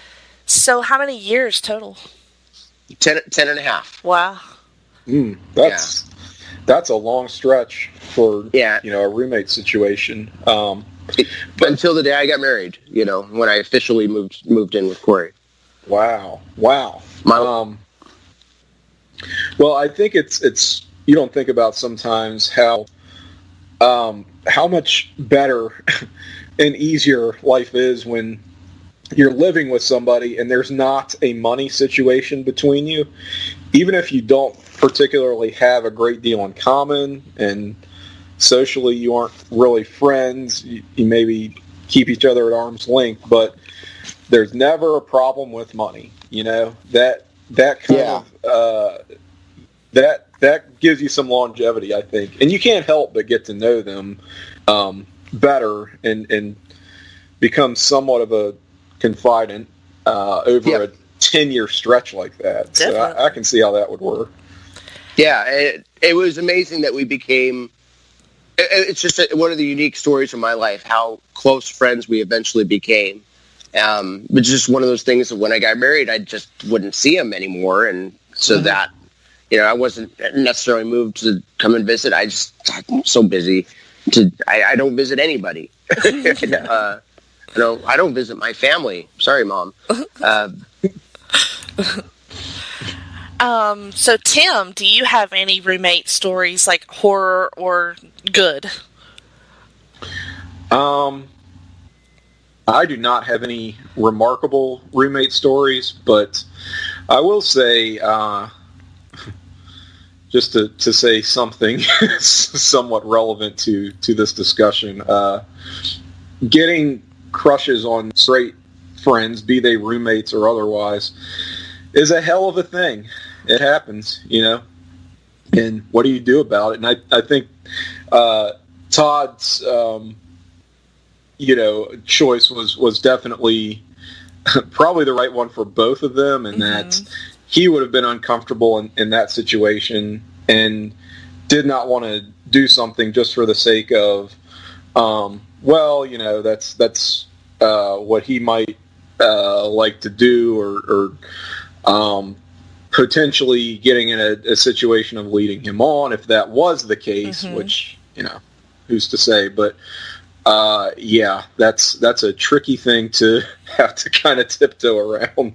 I can't imagine, just living with somebody and sort of having those types of questions, maybe. Yeah. I never got any, late night knocks on my door, my bedroom door or anything like that. Yeah. So I wasn't threatened in that sense. Like, it was just, it's something about our friendship that was really unique. And one of those unspoken things. Yeah, that's exactly it. That's the word. And I think that particular roommate situation only worked for me because I'd had an apartment with a best friend who left me high and dry, like a high school friend who just couldn't hang in there and just left me holding the bag, and I got underwater with this lease. So just the opposite situation, a person I have no connection to, no feelings for, yet I can pay the bills and it's going to be fine. That was a refreshing change, and I think that's why I stuck with it for so long. Plus, it was just convenient for me. I had everything I needed with privacy, and it was close to work and school all those years. Best friends can often make for the worst roommates. That's how a lot of friendships end. And he would always chime in on what his opinion of my girlfriends were. Like, she is a good dresser, but you can tell she is rich and does not like people, or stuff like that, And then when he eventually met my wife, the thing I'll always remember, he said, "Oh, she's very nice, she's very sweet, but she's too loud."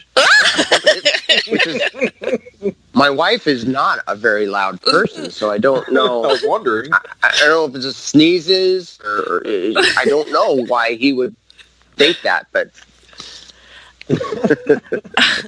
my wife is anything but loud. Did he mean loud in like a figurative sense or something? Like, I think he may have been referring to other situations. Okay. Okay. So, but he didn't say that. That's the only thing I could have thought. He said loud.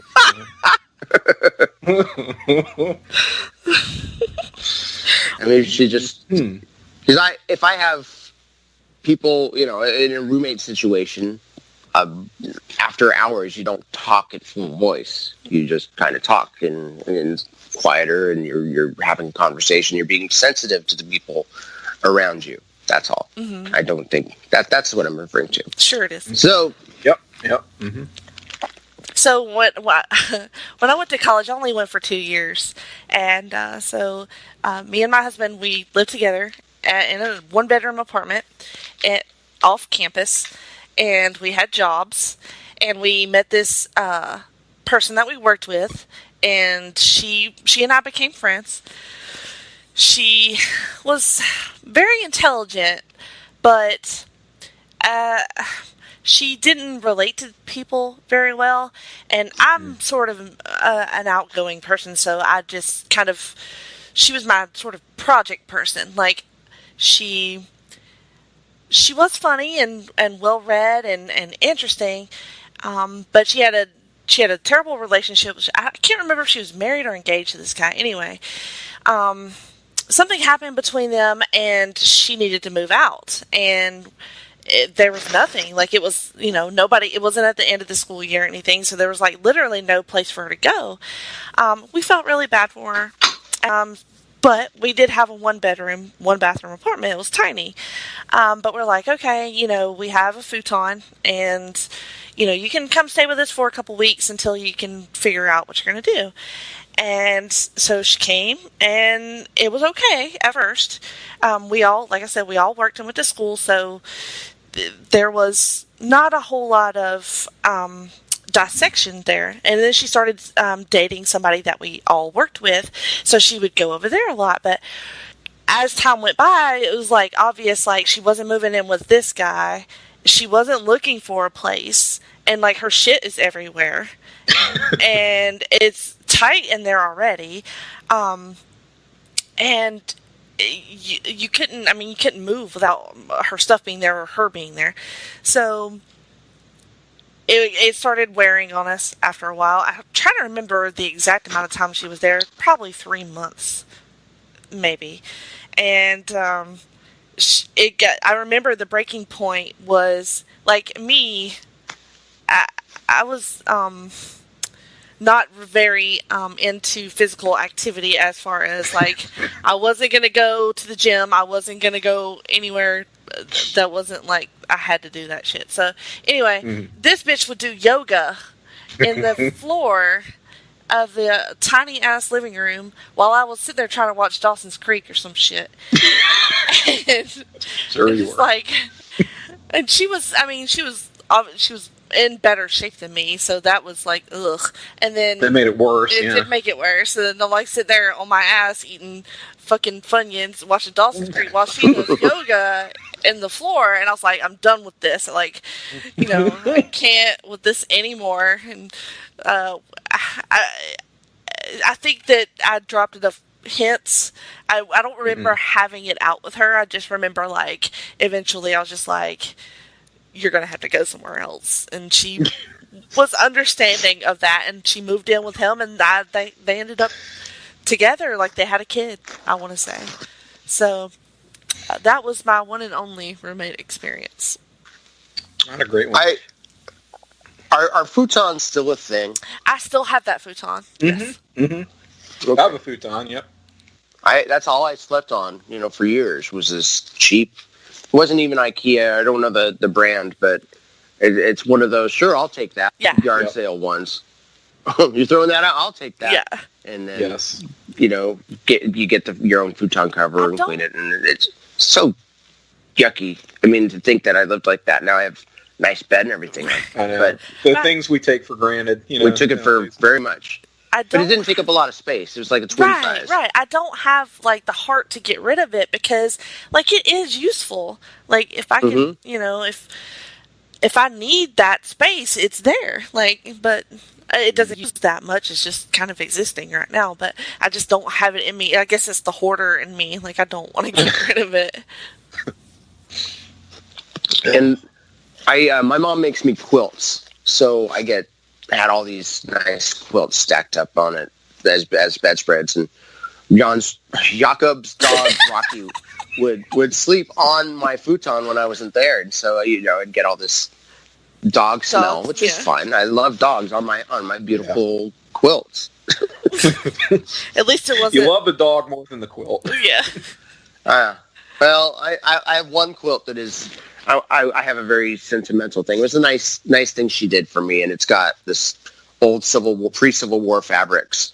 It's just really nice antique fabric used in this quilt. She's made a couple other ones for us over the years. I prefer the quilts to like regular blankets, even though I do have a Superman Snuggie. Of course. Wow. Not an Aquaman Snuggie? They don't make one. They don't? No. That's horrible. They might make a Moa one eventually. Oh, but... yeah.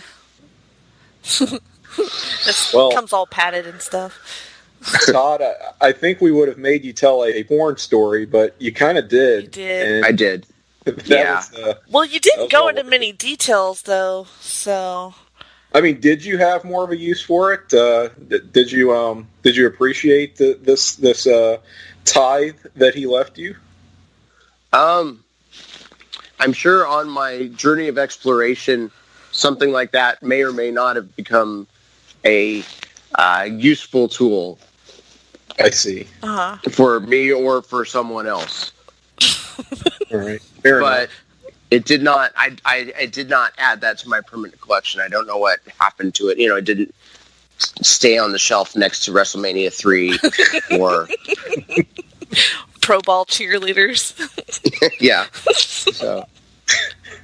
And back in the day, you'd have to go to these specialty shops to get the tapes. We didn't have we had nothing but mom and pop video stores and Blockbuster. So if you're renting, you'd have to put your application and your ID on file. It was just too skeevy. I wasn't ever up for that. Yeah. You know, I don't think I could rent the tape and then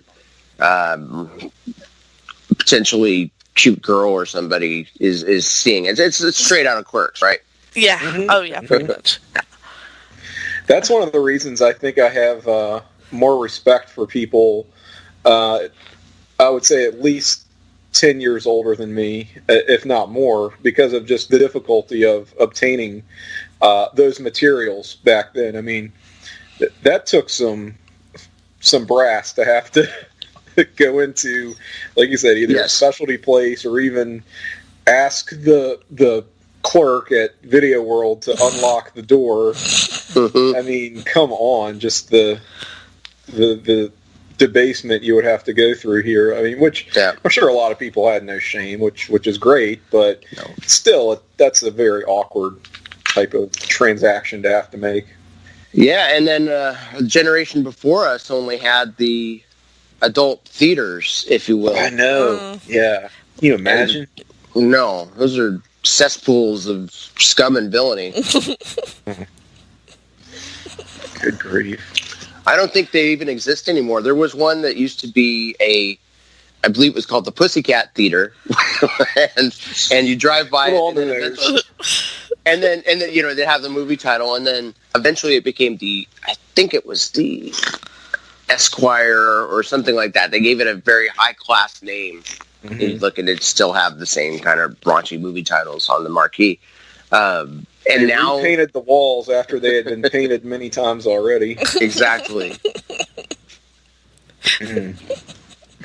Trying to think. Pee Wee Herman got busted in one of those. Yep.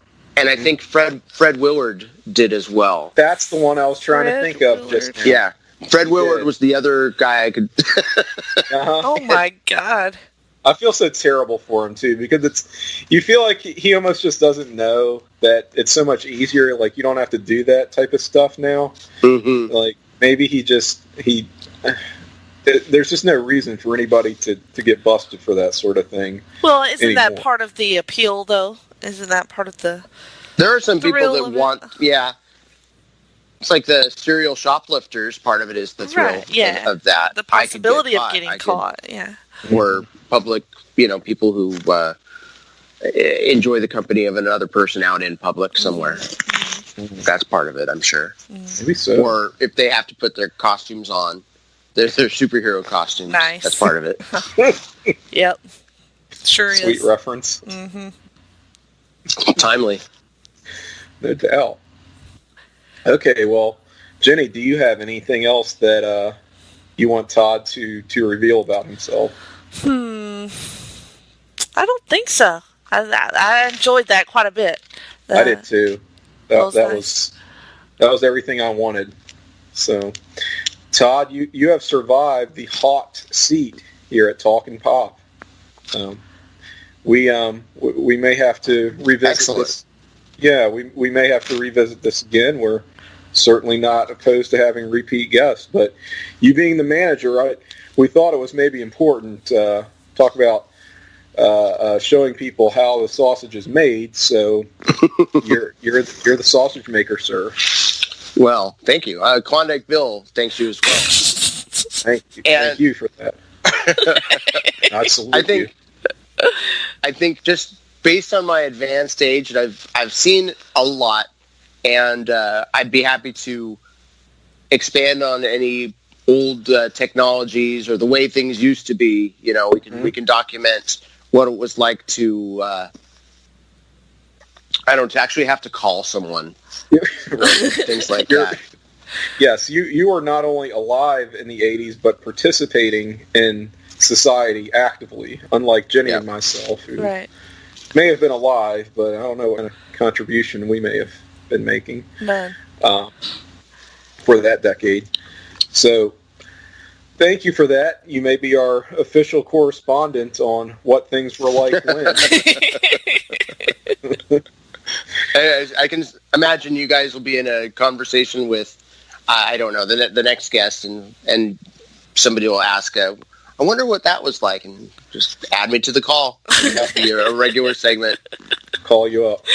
I'll make a jingle for it, too. Ask an old guy. That's what it'll say. Dial a grandpa. Not quite there yet. No. Although, I will say I'd say at least a third of my high school classmates from the class of '89 are grandparents at this point. Oh, okay. At least according to Facebook, what I see on Facebook, there are a large portion of them who are they've got grandkids, which is just, my kids are 11, 8. Yeah, you still got young kids. Yeah. I waited a long time to start that. That's okay. On that note, we will let you get back to your family. I hope you can readjust to whatever you've got going on your Sunday evening after this interesting trip down memory lane. A little bit of big wiggle. Yeah. Maybe. I wouldn't know anything if you're speaking. Yeah, of. I'm not sure. I don't know what that means. All right. I did want to say something real quick before you go. I will let you plug your stuff there, Todd. Any projects you have going on, gigs, and where can people find you on social media when they start stalking you? Yes. Well, by all means, stalk me because I need the gratification. I need to know that it's kind of something that keeps me going. But first and foremost, I guess I'm most active on Twitter at Todd Weber Guitar, and you'll find usually some political retweets or comic book wrestling stuff, sometimes band announcements, but generally if I have some material to try out or some venting, it will be most likely done on Twitter and not on Facebook. And the reason why is that I have a lot of clients for my job where I give music lessons who are friends of mine on Facebook. So I tend to be very neutral. I am Switzerland on Facebook. I never have I don't want to do anything that would jeopardize any professional relationship I have with somebody, or, my highest priority is providing for my family. And so if something I would say about our president or yada yada or guns or whatever alienates somebody who's giving me money to teach their child music, would alienate them, that costs my family. So I have to be really careful. And so I should protect my Twitter account, honestly. But I tend to be pretty moderate in my views, believe it or not. There are some who think I'm very political, and others who think you just kind of go with the flow. What being moderate is often considered being very political, given the state of things. Yeah, that's true. That's often. true. I do enjoy your occasional shade on Twitter, even though I almost never get the reference or the context. Yeah, I don't vague book, but I do vague tweet. Yeah, quite often. The passive aggression is a thing of beauty. But it really is. It's an art. Yeah, it's generally never towards my close friends. It's towards somebody who's an acquaintance or a superior of some sort. Excellent. I have never, to my knowledge, to my recollection, I have never thrown shade at a tweet to my core of online, my staple. How about that? That's fair. Yeah. For the most part. I think I can think of one exception that I think I deleted, but it wasn't about either of you or Greg or Nick. So how about that? All right. Or process of elimination. Or Russell. Okay. So, no, I'm just kidding. It was about David and how I wanted him to do a rap show, and he wouldn't do a rap show. And I said, we're like alienating half the world with your refusal to review rap. Come on, you're my protege as your manager. This is what the people want, David Sunday. They want you to do a hip hop review show on the Sunday Groove. For God's sake, it's called Groove. Alter Bridge doesn't groove. I'm just kidding. I'm being So funny that got here. deleted. No, it wasn't. That was never. That was One of your kids complete tweeted fiction by me.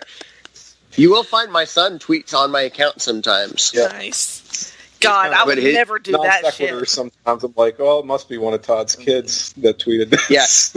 He has to. I said if you're allowed to do it, but you have to use hashtag your name tweets, his name and tweets, so you can tell what it is. Keeps your followers on their toes. Mm-hmm. Right, because I would never use a SpongeBob GIF. Speaking of which, is it GIF or GIF, and why? GIF. I say GIF. GIF. I say GIF as well, because GIF stands for graphics something. Exactly. So I don't even care what it stands for. It's just GIF is a peanut butter. Right. It's something that isn't already a thing that's been claimed. I heard a podcast today where somebody referred to it as a GIF, and I got mad. I got visibly mad. Yeah, I don't like it. Come on, what's your problem, man? All right. So yeah, that's my Twitter. You can also follow my bands. I'm in lots of different bands and have been over the years. If you're on Spotify or iTunes, I've been in the bands with the CD releases from a band called The Only Men. That's my first CD that came out, The Only Men. Long story short, we thought that would be kind of a cool superhero name, so we took the name The Only Men, and we thought that would be, I don't know, kind of iconic. You could do good things with that, and people would remember it, and we put out an album with that name. And then we tried to register the domain onlymen.com.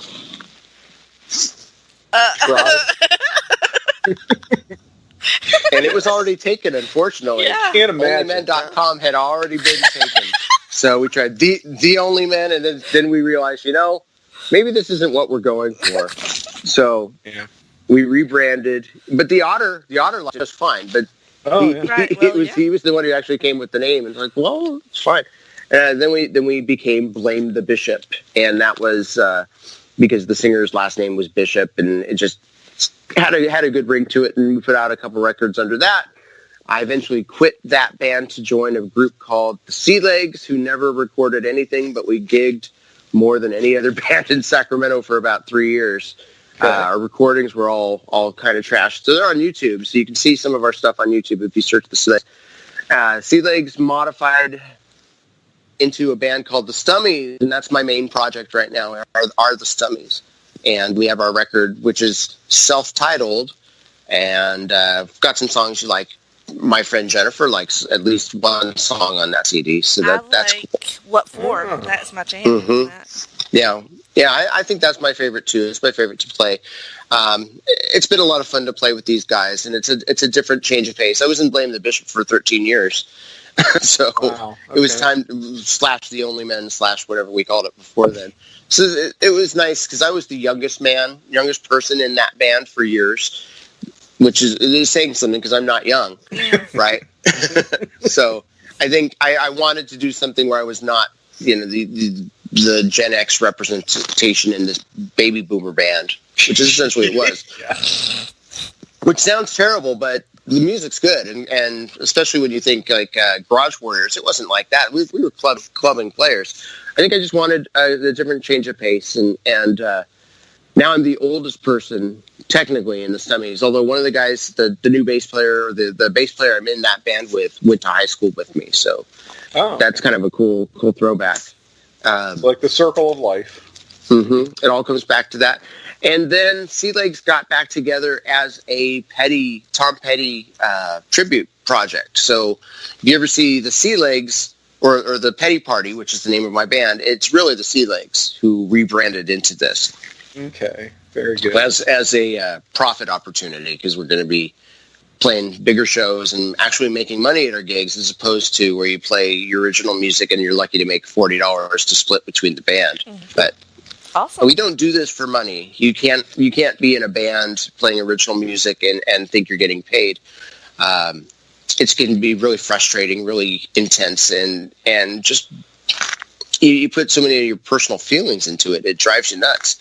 Yeah. But then you realize, well, why am I doing this? Why because it's the only thing that's worse than being in a band sometimes is not being in a band, because you'd have that creative itch. You'd have to do something. So, yeah, having done it both ways, it's better to be in a band and be frustrated than it is to not be in a band and just be unhappy about not being able to play.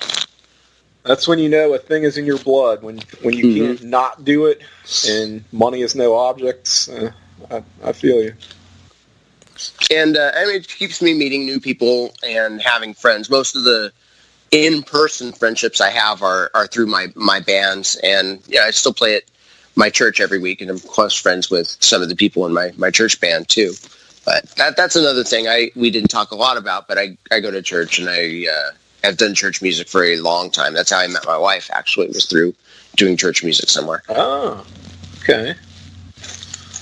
All right. Well, that said,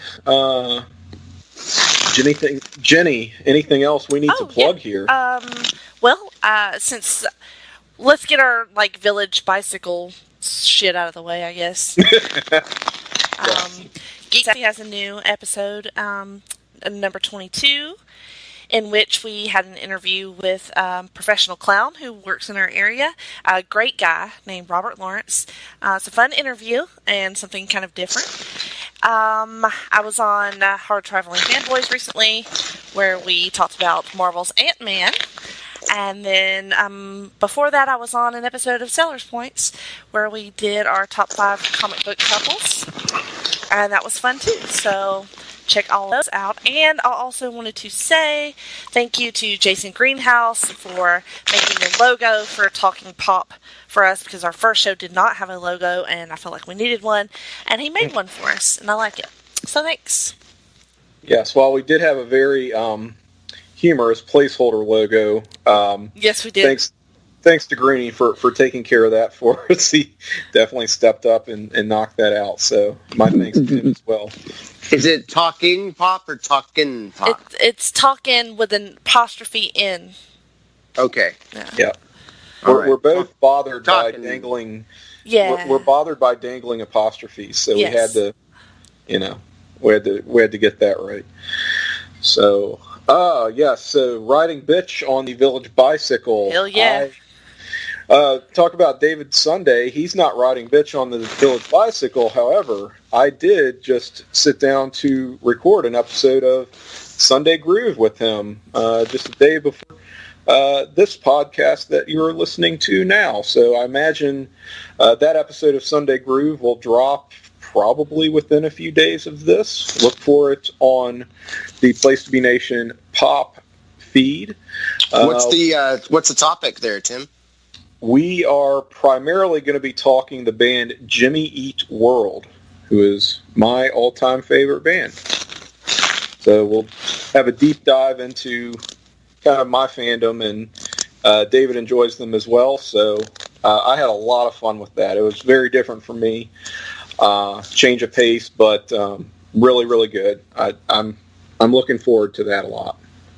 Are they from Arizona? Is that right? Yep, they're came up in Mesa, Arizona, so that's really their stomping grounds. All right. What about Survey Says? Y'all got anything coming up on that one? Survey Says, a WCW retrospective. Mm-hmm. That's me, and also the aforementioned Andy Helene. We will have an episode sometime before the month of March is out. That's going to be on Place to Be Nation Wrestling. And on that show, we ran through all of the WCW Uncensored, their great March pay-per-view series. So that could be somewhat unique. But look for that soon as well. I'm gunning for a fan of the month. Yes, you are. Mm-hmm. And that, I will just say, stay tuned. All right. your petition has been registered and is being very carefully considered. You know how competitive that. I know. I mean, that recognition is. Just to be considered is an honor, honestly, at this point. Yep. Jenny, have you checked out any WCW wrestling to contrast with WWF, WWE? No, I don't think I'm quite that sophisticated yet. I'm still kind of wading through all of this content since I have the network available to me now. I think, Tim, we have some recommendations for Jenny to check out the best of WCW. I think they all involved Miss Judy Bagwell. Yes, I was thinking that as well. Andy and I were actually talking about that earlier today. So we want to get you in on some action for WCW. Assuming you don't very soon just decide you're sick of all this wrestling shit. And, that is a distinct possibility for sure. I don't know. I'm kind of feeling it. I don't know. It's all you guys' influence anyway. It's all your fault. Okay. Making me get in. Anyway, I like it. So, talk about. Go ahead. I feel like we should address the elephant in the room that is Conversation Comics as well. I was gonna say, you didn't even mention that, but we have mentioned it before. We really need to do another episode, and schedule has prevented that from happening. And I feel terrible, but it's not gone away. It's just on hiatus until we can get together. We being Tim and myself to continue our series on the John Byrne, Chris Claremont, Uncanny X-Men run of the late 70s, early 80s, and the Dark Phoenix saga is right on deck. So hopefully during spring break. God, I'm hoping I have some time in spring break where we can record. Okay. If you do, I will see what I can do to make my schedule align as well. And that's something I'd love to get back to. You know what would be hilarious? If the only way we can get together is when I'm back east for WrestleMania. That's the time we're on a business trip, or a WrestleMania trip. Maybe we'll record a podcast. Yeah, maybe we'll do that. Because if you didn't know, I'm on the West Coast, and everybody else in my stable is on the East Coast. Right. So we're coastal elitist either way you cut it, but just opposite coasts. You can find me on Twitter as well. onlymenxxx.twitter.com. Very, very good. Psych68 on Twitter, CYKE68. So those are all my plugs. I think those are all the plugs, aren't they? Those are a bunch of plugs. All the plugs. I did put my Twitter out there, but it's Jenny Cruz 2814 and also Geek and Sassy. All right, well, thank you guys for listening, and thank you, Todd, for being on our second episode. And I'm really just interested to see what kind of jingles you come up with for this, and I will be listening intently for that to rake you over the coals for it. No, I think I knocked it out of the park with the very first original jingle. So I believe whatever the theme music is, I'm going to integrate that jingle perfectly to that. Okay. It'll be seamless. Yeah, you'll be satisfied. All right. Let's hope so. All right, thanks for listening. Got no money, only time. Do something to this life. I will take back what is mine. Do something to this life. Got no money, only time. Something to this life. And I will take back what is mine. Something to this life. Got no money, only time. Something to this life. I will take back what is mine. Something to this life. And we're up to the stars, and they'll never quite know where we are. You were born for the